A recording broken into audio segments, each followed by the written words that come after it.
il faut filmer là. Ça filme.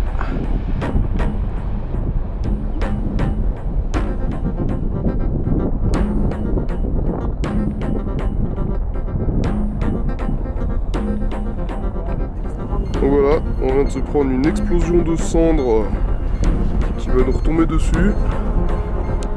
Il va nous pleuvoir de la caillasse encore sur la machine. Des conditions assez extrêmes.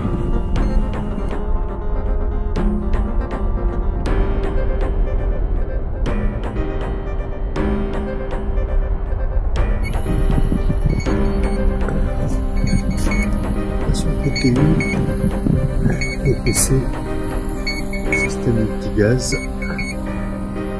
GPS différentiel et le GPS drone. Ça,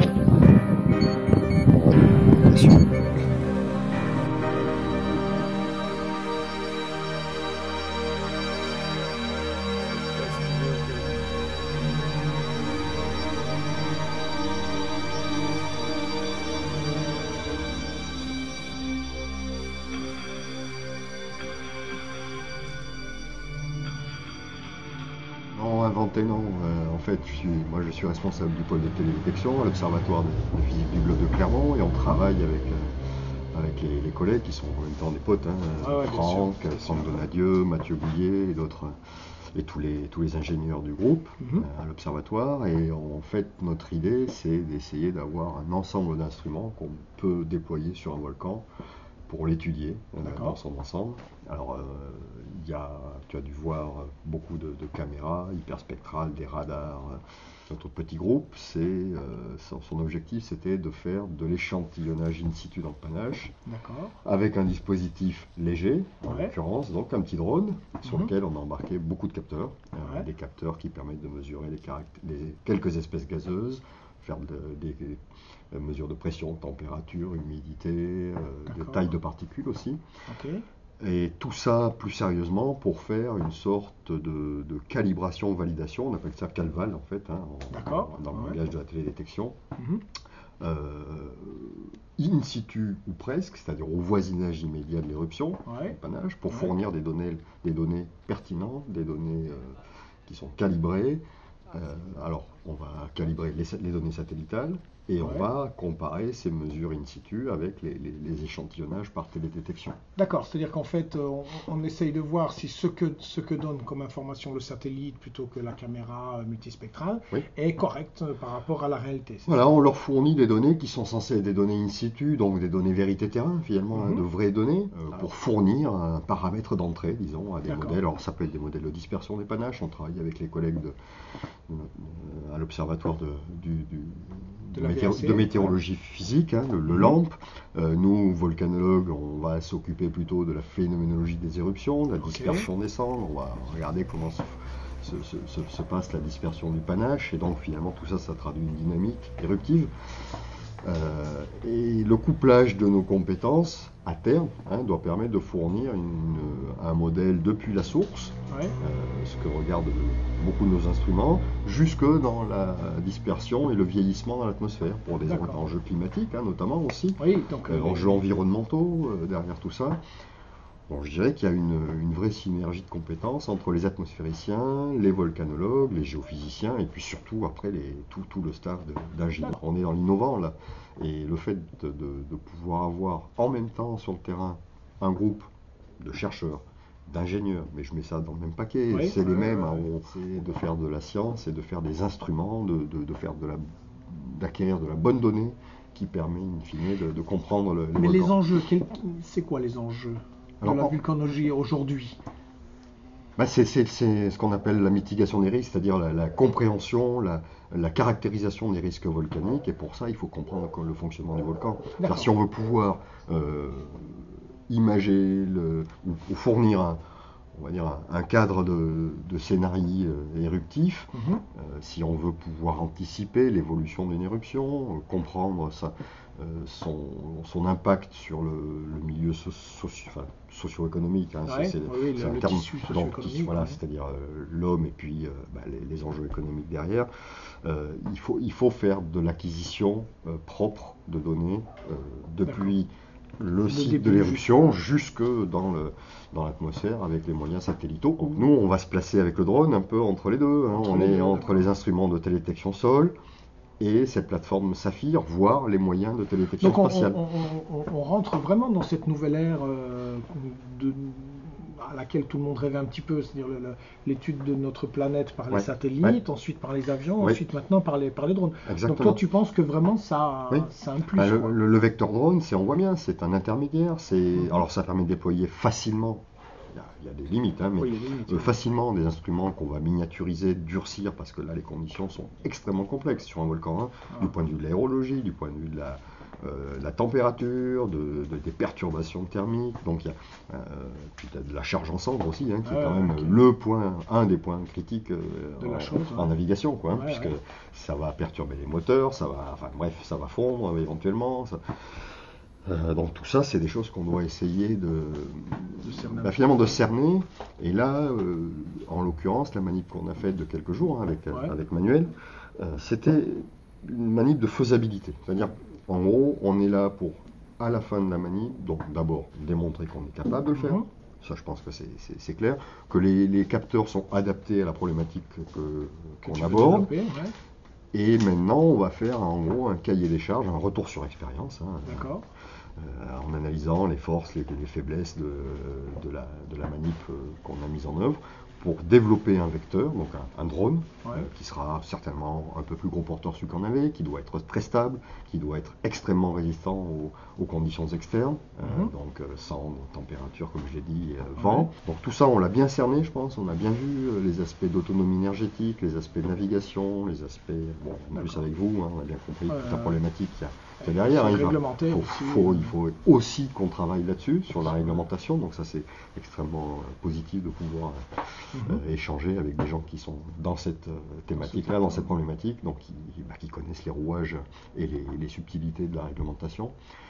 Donc nous, on a l'ambition, dans on va dire 2-3 ans, de devenir à la fois autonome du point de vue des outils, des instruments, des capteurs, mais aussi du pilotage, de la réglementation, en tout cas en s'appuyant sur les structures qui ne vont pas manquer de se fédérer, parce qu'on voit bien qu'aujourd'hui on est un peu à l'aube de tout ça, et que quand on contacte les structures qui sont censées être compétentes, et bien les structures juridiques, elles n'ont pas toutes encore toutes les lignes, tous les dossiers, toutes les subtilités des dossiers. Donc on va dire qu'en gros, tu es relativement content du résultat par rapport à tes espérances. Le bilan il est 100% positif. Hein. 100% positif. Après on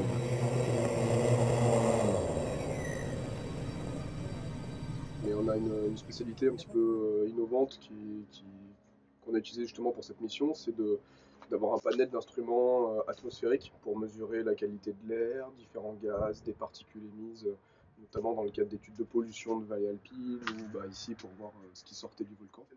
Vous avez un capteur multigaz, donc qui mesurait le dioxyde de carbone et le dioxyde de soufre. Donc ça, ils ont pu installer cet instrument de manière plug and play sur notre drone.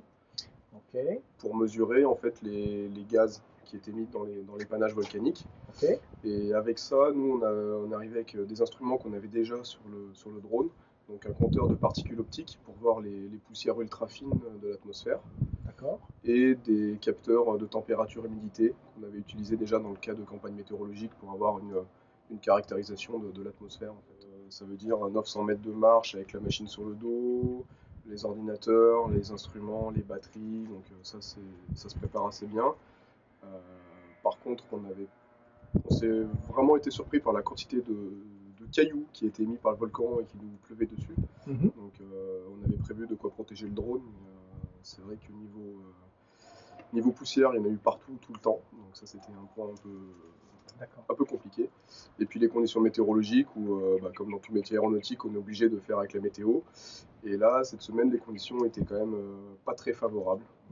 Sur la crête, alors c'était un petit peu compliqué parce qu'on avait à la fois une brise qui montait le long des pentes d'un côté, le vent d'altitude qui venait de l'autre côté. Et donc, comme le volcan est très pentu, le seul endroit où on pouvait poser une aire très sécurisée pour l'atterrissage, en fait, on était à la convergence de plusieurs masses d'air de direction opposée.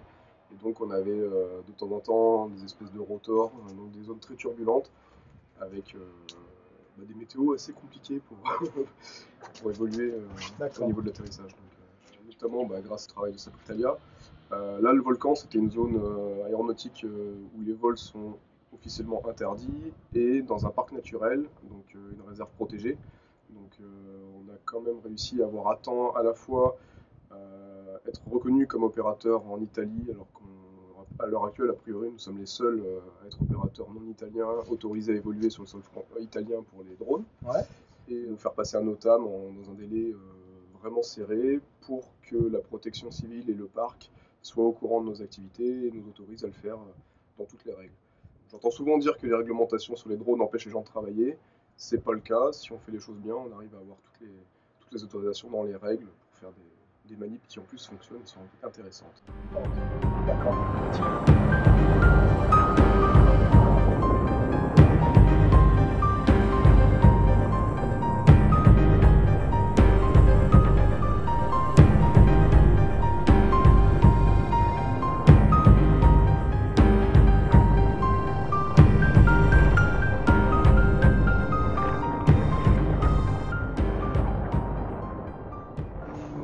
Hier, on a discuté un petit peu et puis on a évoqué le fait qu'en fait, la vulcanologie, ça rassemble un nombre incroyable de technologies. Toi, dans ta spécialité, où est-ce que tu te situes là-dedans? Alors effectivement, ça rassemble énormément de choses. On utilise toutes sortes de techniques pour étudier les roches, les panaches de cendres, les magmas, où ils se forment, etc. Donc tout le panel de techniques qui sont utilisées, que ça aille des drones, la géophysique, la télédétection, etc. Et moi, principalement, je m'intéresse à la partie télédétection et radar en particulier. En fait, avec vos radars, c'est un peu comme le radar météo, on va dire, tu vas rechercher les petites particules qui sont dans l'air, c'est ça? Voilà, c'est ça. On lance une onde à une certaine fréquence, on regarde l'écho qui nous revient et en principe, on est capable de caractériser le contenu d'un certain nombre de volumes qui sont traversés par cette onde et de connaître la quantité de cendres. Du moins, c'est un paramètre auquel on peut arriver par le biais de radar. Et donc de caractériser un contenu en cendres. C'est l'objectif in fine, effectivement. Plus qu'une photo, c'est un sondage, hein. C'est vraiment une onde qui passe à travers tout le panache, toute l'atmosphère, traverse le panache. Et chaque partie du panache renvoie des échos qui reviennent à des temps différents. Et donc ce qu'on obtient, ce sont des images, oui, de leur réflectivité, de vitesse à l'intérieur de ces nuages de cendres. Le travail des volcanologues et leur objectif, c'est effectivement d'alimenter les modèles de dispersion des cendres que maîtrisent plutôt ou qu'utilisent plutôt les météorologues, les gens qui sont en charge des Volcanic Ash Advisory Centers, comme celui de Toulouse, qui gère l'Europe et une partie de l'Afrique, de façon à ce que ces paramètres puissent être rentrés en temps réel, ce qu'on appelle le terme source dans notre jargon, c'est-à-dire le paramètre qui contrôle un petit peu l'intensité de l'éruption, les concentrations, les vitesses, les tailles de particules, la hauteur du panache, le flux, les choses comme ça, de façon à ce que ces modèles soient le plus précis possible dans leur prédiction de l'impact, que ce soit l'étendue, l'extension du panache et surtout les concentrations à l'intérieur de ces panaches. On a réalisé après l'éruption du volcan islandais en 2010 qu'il y avait un gros travail à faire pour affiner ne serait-ce que les modèles déjà eux-mêmes, hein. Il y a un travail à faire sur la qualité des modèles, donc il faut les valider avec des données qui sont mesurées dans ces panaches, et puis qu'on pouvait quand même améliorer beaucoup notre caractérisation de l'extension des panaches, de leur épaisseur, de leur altitude, etc. On s'est aperçu qu'il y avait quand même des différences notables entre ce qu'on avait prévu et ce qui se passait réellement. Donc c'est un des axes majeurs de la volcanologie actuelle. Ouais. Les efforts portent sur ça. Qu'est-ce qui faisait le drone? Enfin, c'est quoi la relation entre toi qui fais le radar, qui photographie, qui radiographie le nuage volcanique et le drone? Le drone est une solution qui permet d'aller faire des mesures à l'intérieur des nuages de cendres et donc de valider, d'améliorer les traitements qu'on peut faire sur nos données pour arriver aux paramètres physiques affinés et sur lesquels on peut avoir une confiance raisonnable avant d'alimenter ensuite des modèles de dispersion des cendres. D'accord. Donc, la validation de terrain in situ est importante. Les roches qui sont émises ont des chimies qui peuvent varier beaucoup, et notamment pour le contenu en silice, mais également pour tout un tas d'autres éléments. Et on sait que la silice, effectivement, pose des problèmes, puisqu'elle a tendance à fondre. Elle peut fondre à des températures qui sont similaires au seuil de température de certains moteurs, donc se vitrifier et empêcher le moteur de fonctionner de façon ultime. Bien, je te remercie. De rien. À bientôt. À bientôt, au revoir.